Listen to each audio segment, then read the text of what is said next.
Hello, everyone. I'm Paxton Gray, CEO of 97th Floor, and this is The Campaign.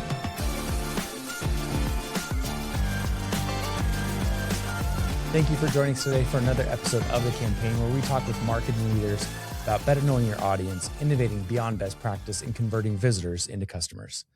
The Campaign is produced by 97th Floor, a world-class digital marketing agency designed to build organic and paid channel strategies for mid-level and enterprise organizations. You can find past episodes of The Campaign on YouTube, iTunes, Spotify, and at 97thfloor.com. Today's guests are 97th Floor's own head of content, Rachel Bascom, and head of search, Mike Witham. Today, we're going to be talking about Google I/O and the trends that we're seeing because of AI search, how marketers should respond, and how we can measure the impact of AI search. Let's get into it. Hey guys, welcome. Super excited to talk with you. So let's talk Google I/O. A lot of announcements came out of Google I/O. We're going to talk today specifically about the search ones. And we're going to talk a little bit about AI search in general. So Mike, why don't you lay on us some of the big announcements from Google I/O that impact search specifically? Yeah, so there's two primary things that were announced is this direction Google is going. And the first one is more personalized search results. And the second one is turning search into a more AI chatbot experience than your traditional search engine. And those are like probably the two overarching changes, I would say. And the way that they've like announced these changes, or the things that signal these changes, are, first of all, they are turning search into a more AI conversational type experience rather than just like a keyword search where there's follow-up searches within your search. And then the other big thing that they're doing is they're keeping the context of your previous search history. And so the search results are very tailored to you as a user. And they're going to be very specific and basically custom UI every time you do a search based on your specific search history. And then the other big reason or other big thing that they're changing is it's going to be a lot more based on agent activity. So they're going to be sending agents out to websites to do things for the user. So it's almost like a turning search into not just a information source, but almost like a personal assistant. For example, they're sending search agents out into the web to do research on specific topics or for specific products that you're interested in or that you've told Google to search and research, and find information and new information about those products or those topics and deliver that back to you and summarize all of its findings back to you. So it's turning way more personalized and it's way more agentic. Those are the big shifts that I got from the AI or the I/O search summit. So Mike, as our VP of search marketing, how does the strategy for SEO and AI search change with as personalization rolls out? Like what is different about the old way of doing SEO versus how we need to think about it today?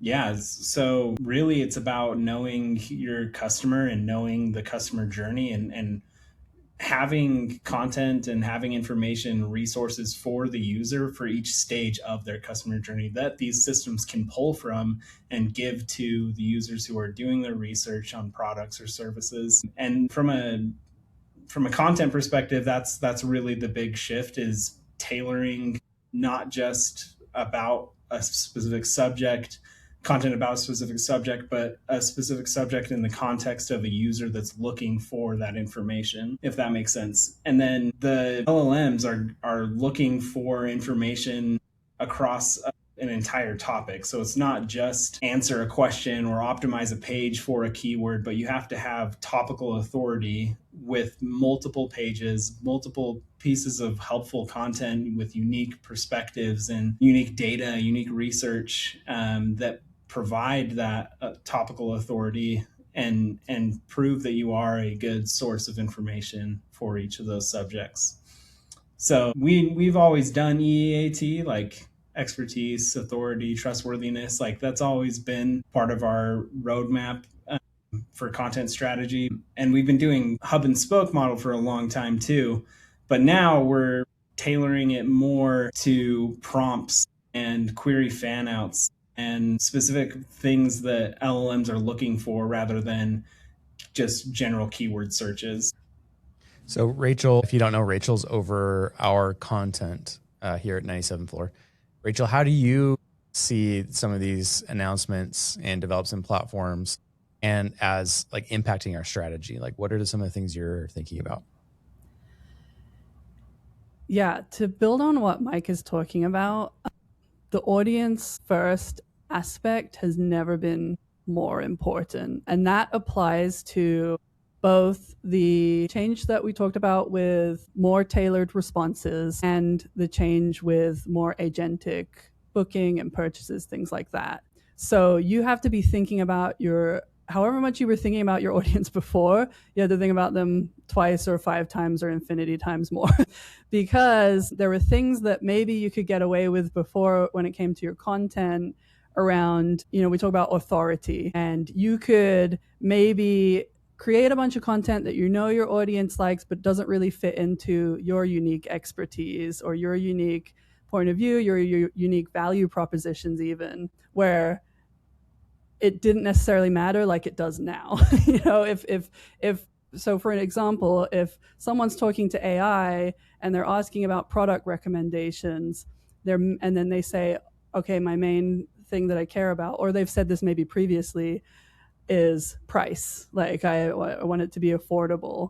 That's something that's going to factor into the recommendations that the AI is giving it, which means that all through your content, you have to be consistent on playing into your UVPs so that if one of your UVPs is price, that's going to come up in the recommendations. And then the other flip side of it is that agentic side that I mentioned, where thinking about your audience in terms of frictionless checkout, removing barriers, that's not only now things that could cause your audience to bounce.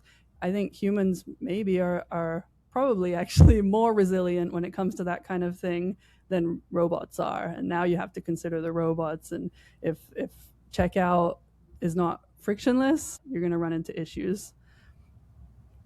Yeah, and I think that's a good point to bring up, Rachel, of we've talked up to this point, we've just talked about content, right? And that's good, and that's exactly what we need to talk about because that's what Google's looking for. It's looking to delight the user at the end of the search or the end of the prompt, right? And they need us to provide content that will accomplish that end. But the web is a massive place.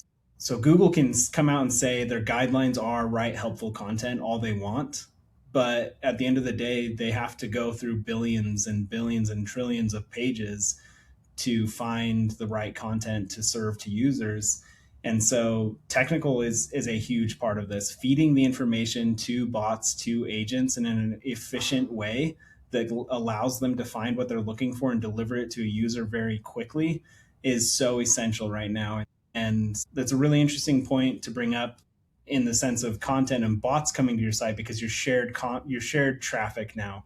It's not just thinking about the user, but you're also thinking about how is a bot going to digest this? How can I be very clear and specific about elements of a page or different parts of an infographic? Like how can we convey this information as simply as possible and as efficiently as possible to bots? So there are some ways to structure content. Some of the things that are being talked about in the industry are schema markup as being one of the methods of doing that. There's like markdown versions of pages. Another take is just providing very clean HTML. And then what's I've seen kind of on the rise right now are specific pages where it's the entire page is meant as the single resource for all bots coming to the site, written in Markdown, and it's kind of like the be-all, end-all page to reference for these bots. Ramp did a test a few weeks ago that they released where they had an offer that was hidden inside of schema markup, and then I believe they had a separate offer that was hidden inside Markdown files that was mentioned nowhere else on the site, so that they could see whether or not the bots would extend that same offer to the human users in AI search. What they found was the offer in schema markup was never surfaced. And then the offer that was in the markdown file was surfaced, and it was very quick, I believe. So it was like batting 1,000 versus like 0 on the schema markup. The conclusion I believe that they're drawing and others are drawing is that schema markup doesn't work. It doesn't really do anything. What really impacts it is the markdown file.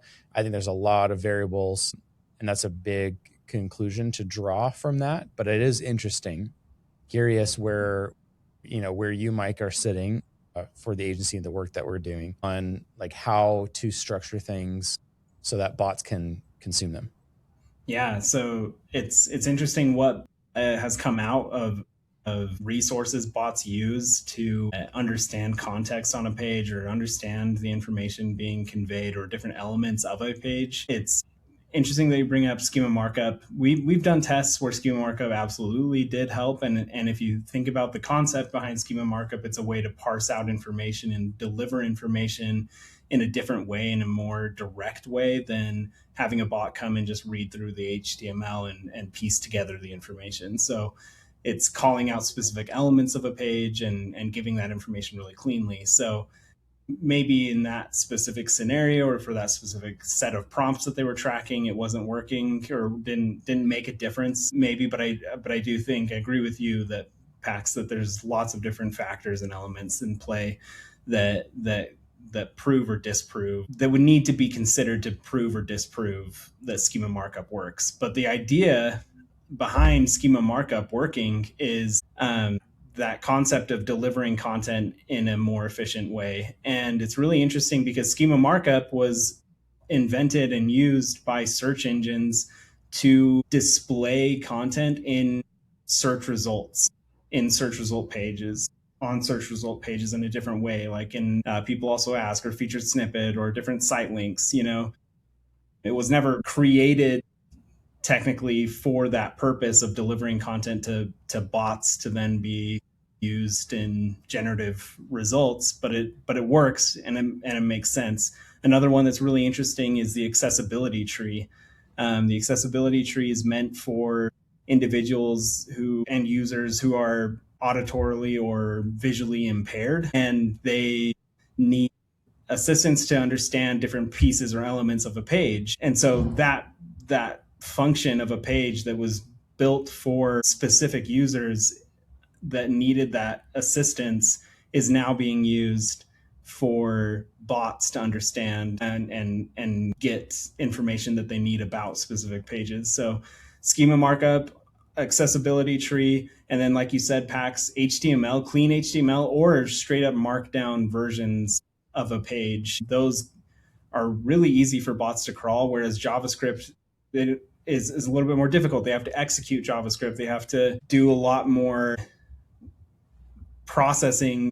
It requires a lot more processing power to understand the elements of a page when it's in purely JavaScript or even a combination. So they definitely, it's proven, I've read many studies, I've done tests myself, it's proven that bots prefer clean HTML over JavaScript. Not that they won't read JavaScript, but oftentimes they're going to favor HTML and clean HTML. So one of the tests that we're doing is using markdown text on some resource pages. We're doing this with a handful of clients as well as on the 97 Floor blog. We're creating versions of our pages that are in markdown text that's just really easy and really clean for a bot to come and scrape and use that content. And we're gonna track logs to make sure that bots are actually using it and that it's in prominent places, that bots will notice it, that version of the page.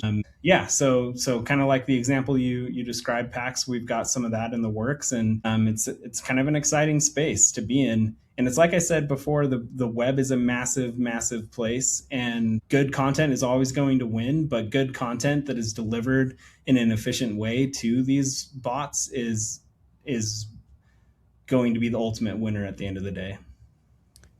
So Rachel, since the early days of Nice and Floor, I've always had this like pendulum in my mind about the agency and whether we are more on the creative side where it's a little bit more outside the box, but not as much technical, but it's kind of tapped into, pop culture or whatever. And then on the other side is like total nerdy, technical stuff. And I've noticed that over the years, we kind of will sometimes be on the more creative end, sometimes we'll be on the more technical end, and kind of oscillate back and forth just a little bit. I'm curious if you feel, from your perspective, like this update from Google and overall the rise of AI, do you feel like that is going to push us toward the more technical end of that pendulum or toward the more creative end? You want me and Mike to fight right now, huh? No, I think this conversation, like, from the content side, is like kind of straightforward, because for us, true believers in quality content, like, nothing is really changing. And so in that respect, like, I would think, yeah, pendulum swings towards the quality content and creativity in content, unique perspective, because it's more, as I said before, it's more important than ever. We've been talking about how important it is to optimize now, rather than just, CRO for a landing page, conversion path optimization, and optimizing full customer journeys. And that starts right at the beginning with the type of content that you decide to produce and optimizing that for what your audience really wants and needs to see. And so from my perspective, I think this is a big win actually for content marketers, because whether it is someone seeing it via a robot or if they end up on your site, you still have to optimize for the user and what they need. So I think it's a win. All right, Mike, your response? I've tricked you both into a debate here. Thank you, moderator. No, the interesting thing is Paxton and I, we were talking to someone who runs a fairly large editorial site just the other day, and they kind of posed that question of like, why would a bot care, and why would an LLM care about content that was written by an LLM when that's literally something that it could spin up itself? What it really wants is unique perspective, and it wants unique experiences. That's why UGC is so prevalent in every response. That's why Reddit owns so much of the citations across all industries almost, because it's lived experience and it's people that are giving real opinion about certain topics and things. And that's how it's learning too, is through that user generated content. So yeah, it has to be audience focused, but I've said it for so many years that you can have the best content in the whole world. You can have the most beautifully optimized piece of content, and that's like so unique and so helpful. Nobody else in the world has the information that you have on that piece of content, and it's just the best. It's going to convert 100%. If bots and algorithms and agents come to that page and they don't know how to read it, and they can't read it, or they can't even find it, or they can't access it, it doesn't matter. Nobody's ever going to see that piece of beautiful content that converts at 100%. Like, it has to have both. You have to have content that has information and data that the bot is looking for, but it also has to be accessible first and foremost to the bot and findable by the bot. So technical matters just as much. One can't thrive without the other, in my opinion. Rachel, I'm curious. One, do you believe that one can't thrive without the other? And two, how do you see us changing our approach given, developments, and what are some things that you don't think marketers should be doing anymore, marketing teams should be doing in order to situate themselves well for the next wave? When Mike said one can't thrive without the other, I think that's the fairest way to put it. My caveat would be that people not overcorrect for like optimizing for robots, because I'm not foolish enough to say that that's not the direction we're going, where most users are probably going to be using AI and that's how they're going to interact with content. But there's always going to be holdouts right now. There's a whole thing about how millennials have to make big purchases on their computer. They won't even do it on their phone, like that's a thing. And so, like, do you think they're going to make a purchase through ChatGPT? Like, if it's something big that qualifies as that, I don't think so. So that's a huge demographic that's going to still be making sure they visit your site and need a good experience there. And there's always going to be holdouts. There's always going to be ways that people end up like interacting with your content. I don't think that's ever going to go away completely. And so I'm not going to say that what Mike has said is wrong, because I do think that's incredibly important.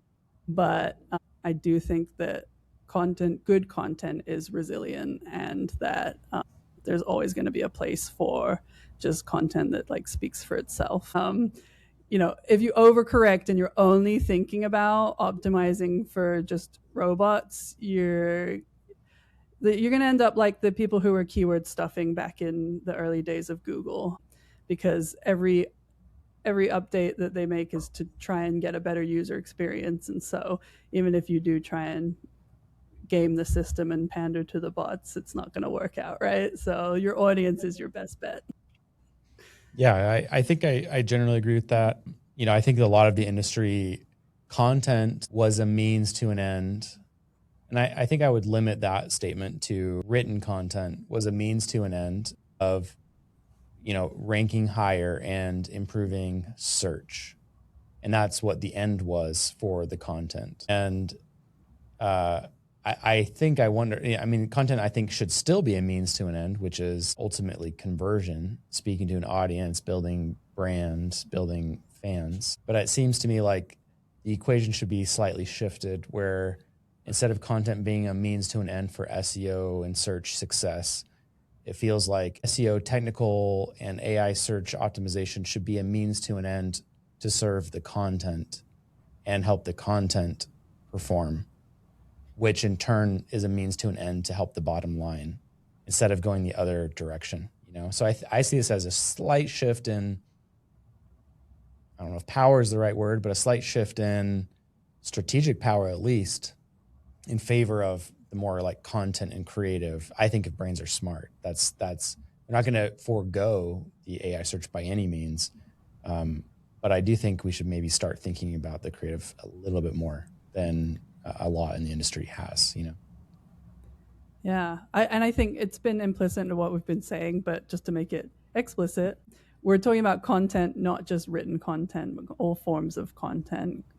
Video is going to continue to be huge, and graphics. I think, infographics might not be coming back, or they might be, but some form of that type of content, I think, is pretty important moving forward.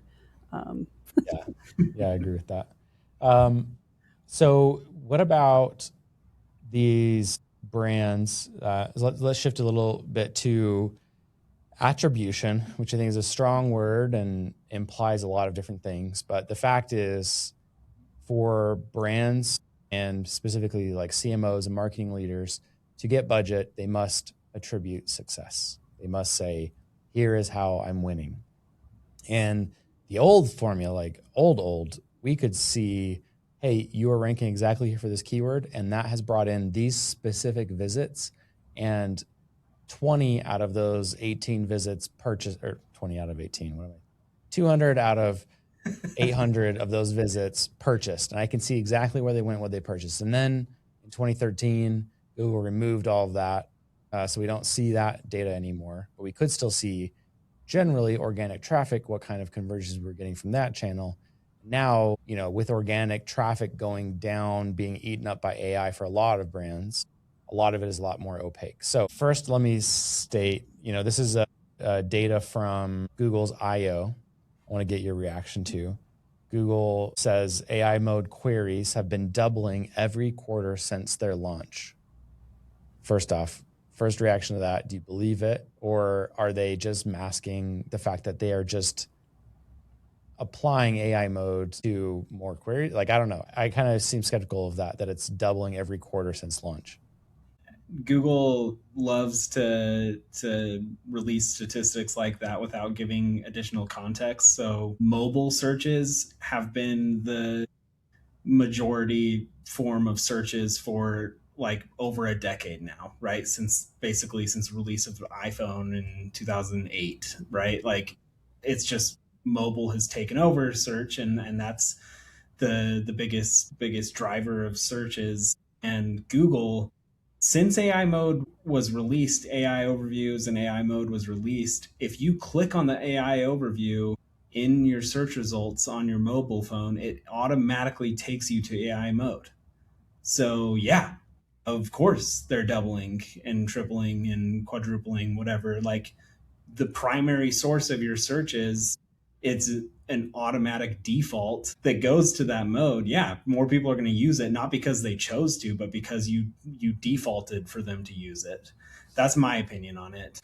However, I do believe that search behavior is shifting to be more conversational in general, and Google is recognizing that and recognizing the need to change their platform in order to cater to that. There's one aspect of all this that Pax, I think you and I will disagree on, but I think that Google and all AI chatbots are realizing that they can't not send traffic to sites. I'm seeing referral traffic go up in almost every instance of every site, and hyperlinks are more prominent, and hyperlinks make more sense in generative responses now. And my reason for thinking that they're realizing they can't do that is that there has to be a symbiotic relationship between content marketers and, search engines, where we're feeding them information, giving it to them. That's the only reason Google is because for 25 years we've just been giving it information, giving it really good content, and they're realizing they can't cut the spigot off of traffic and expect the same level of content in return. And I'm not saying referral traffic is replacing what has been lost with organic traffic, but it is growing, and it's in correlation with clear adjustments made to AI platforms that would promote driving traffic to sites. Yeah. First off, a few questions. One, I'm curious why you feel like I would disagree with that. Your comment just barely of Google taking away data from webmasters, and I feel like I prescribe to the more optimistic side of driving traffic to sites sometimes, while you're the more like realistic side of Google doesn't care about you. Google cares about Google. Yeah, no, Google for sure doesn't care about you at all. Unless you're a shareholder, they don't care about you. And in fact, unless you're a major shareholder, they don't care about you. Yeah. But my comment is actually more just about data, not necessarily about visits. Like, yeah, they may say send visits and traffic, but like they're not going to send data. They don't want you to know, because the less you know, the more you have to spend. It's just like straight up. The more you know, the better the content, right? Yeah, but they don't care about that. Yeah. They don't care about your content or about you. I think when you're saying like they understand there's a symbiotic relationship between, people producing content and then being able to consume it, I don't know that it's that altruistic. I think it's more just like they see that users want to click something. We're in the pattern and annoyed that we can't, or so I think they're just responding to what, like, their really short-term incentives. Yeah. They're just not. Anyway, who knows? But I agree. I've seen the same data of more is being sent. So that's great. Yeah. And I love it. Like more of that, whatever the reason, I don't care. Like they're sending more. That's awesome. Maybe it's because millennials use Google the most and they need to buy their TVs on their laptops. TVs on laptops. So I'm curious. So more people are using search, and that's still growing, which I think is great, that more and more people are searching. And it seems confusing to me that a brand would sit there and see data around more and more of my audience is using search. Yes, they may be using AI search. They may be searching more on ChatGPT or Claude, but the fact is more and more people are using Google. So it seems confusing that they would look at that data and then pull back on either investments or initiatives around trying to capture more of that simply because it's more opaque. So I'm curious from your perspectives, either like, do you agree with that take around like, yeah, I would pull back too, or not? I'm assuming based off of where you work that you would not agree with pulling back. But like, how do you look at, like, how would you justify to a board, hey, we need to continue to invest in AI search, discoverability, despite not being able to see as much as we used to be able to see when it comes to like we're not getting the traffic or the conversions are happening off our site. Just like what would you point them to? How would you build that case? My take on that is that you still need to be found, and AI search is a way to get found. And why Google's moving towards this, I don't know. I could speculate that it's because ChatGPT made them scared for the first time ever in their history of like owning the market on search. I don't know. But user behavior is changing, and they're adapting to it is my best guess. But as for like needing to continue to publish content and continue to optimize sites for AI search, for GEO, it's still imperative because it's still the source of discoverability for so many people, for so many individuals, for the majority of the world. And so being recommended and being cited and being mentioned, AI is going to bolster all of your marketing efforts. It is so hard to sell something that nobody has ever heard of from a brand that nobody has ever heard of. And so the more your brand is present across all the stages of the customer journey, you have a better shot when it gets to the decision phase because people have heard of you. You've given something of value to them already. They've had a positive interaction with you. They've had a recommendation from their LLM of choice that you are a good brand to move forward with. That's my biggest take is it's very hard to sell something that nobody's ever heard of from a brand that nobody's ever heard of. So you have to be discoverable by AI. Yeah. And to your point about the symbiotic relationship, like AI's got to pull that content from somewhere. So wouldn't you want to throw your hat in the ring and have it be you? Yeah. That's where your users are. If the only reason you maybe would pull back is if you can somehow prove that zero of your audience is using AI and is asking LLMs about things related to your product, if you can somehow prove that, and then even then, I think you still kind of don't have a choice because what are you going to do then? Invest in other channels, go on social? Guess what AI is going to pull from on the odd chance that someone does ask about your product? They're going to pull from all that social stuff that you put out there. So you kind of don't have a choice anyways, so you might as well lean in and invest in the right way. All right, I like that. I like that take. Let's end on some predictions. 5 years from now, are we going to be talking about search in ChatGPT, in Claude, or is Google going to dominate?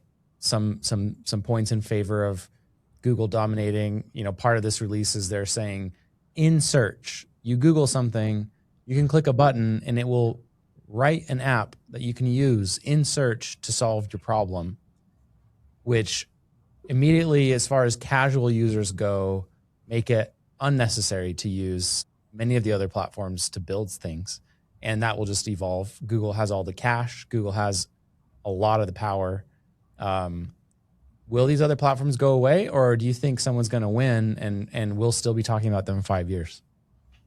Let's start with Mike.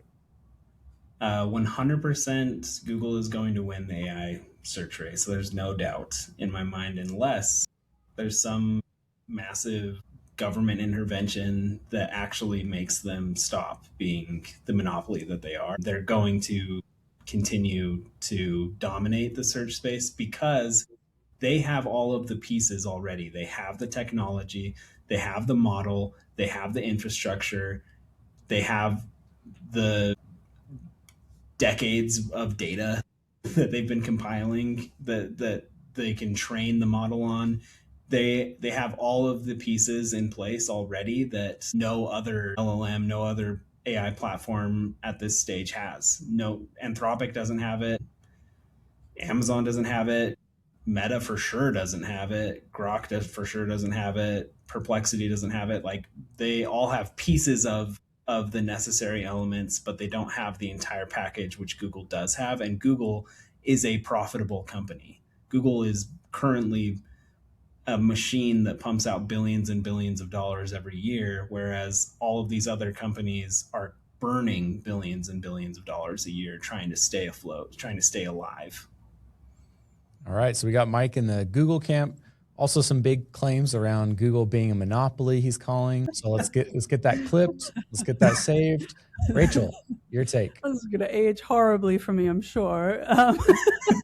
I know. It's hard to go against that. That's a really well-founded opinion, but I can only answer from like I think a user perspective, and I think right now there are specific niches that some of the other tools lean into, that if they continue to do so, they can thrive. For example, Claude in the B2B space. I think, I think it's the leader there, and I think people are increasingly realizing that. And so if they don't try and, what's the word, like eat Google's pie, is that the phrase? No? Lunch? If it is, I don't know what it Eat means. Google's lunch, that's it, right? I don't know why pie. But yeah, if they try and become Google, they will absolutely fail. But if they can continue to carve out that niche that they're already sort of leaning towards, I think that's where the success is, and that's how they'll survive in the long run. Or maybe just get acquired by Google, but Yeah, I can see that. I think that's a good case. I think I'm in the camp of Google is going to win. However, mainly because I think it's difficult to overstate the power Google has, given that, they've got Chrome, majority of people use. They've got Gmail, majority of people use that. They've got all the stuff going on with Android and that entire division. Like, there's so many. They've got their arms in so many different places that it's hard to say they could lose, because they know more than anybody else. The cash position, like, it's insane how much cash they have access to. Like you said, Mike, like, they could sit around and wait for other companies to basically go out and still be fine. I think the thing that's going to hinder their ability to be the ones that are the winner in 5 years is speed, ultimately. That's where Claude and where they've, really taken over, is just like the incredible breakneck speed. And I do think because of them, we are seeing the fastest Google we've ever seen. Granted, they're still very slow by comparison, but they are speeding up. So if that trend continues, I agree, Rachel, like, they are losing on the B2B side, but they've got, Google Workspace, which most companies I know use that, the backbone of kind of their operations around documents and things. I would much prefer to use a Claude level, sophisticated AI environment, but within and connected to all of our Google stuff. So the question is, will Google build that, and will they build it fast enough? But if they do, I think they're going to be the clear winner. Like, if I had to bet right now, I'm going to put my money on Google. But I hope others make me wrong about that, because I don't want to see a future where Google is the one and only. Great. Thank you so much for joining us today, you guys. I really appreciate you bringing your perspectives on this. I want to have you back, and let's do this again, maybe, just in a couple of weeks. This has been great hearing from you. Mike, thank you so much for joining. Rachel, thank you for being on. Yeah, been a pleasure. Thanks. That's it for today, everybody. If you enjoyed this episode, please consider leaving us a 5-star rating and subscribe so you don't miss future episodes. Huge thank you to Rachel and Mike for joining us today. You can find both of them on LinkedIn if you want to connect and talk more. You can also find past episodes of the campaign and examples of our work at 97thfloor.com. There you can learn more about the agency and get in touch with a marketing specialist to get support for your own marketing campaigns. That's it for now. Thank you for listening. As always, keep innovating. Keep innovating.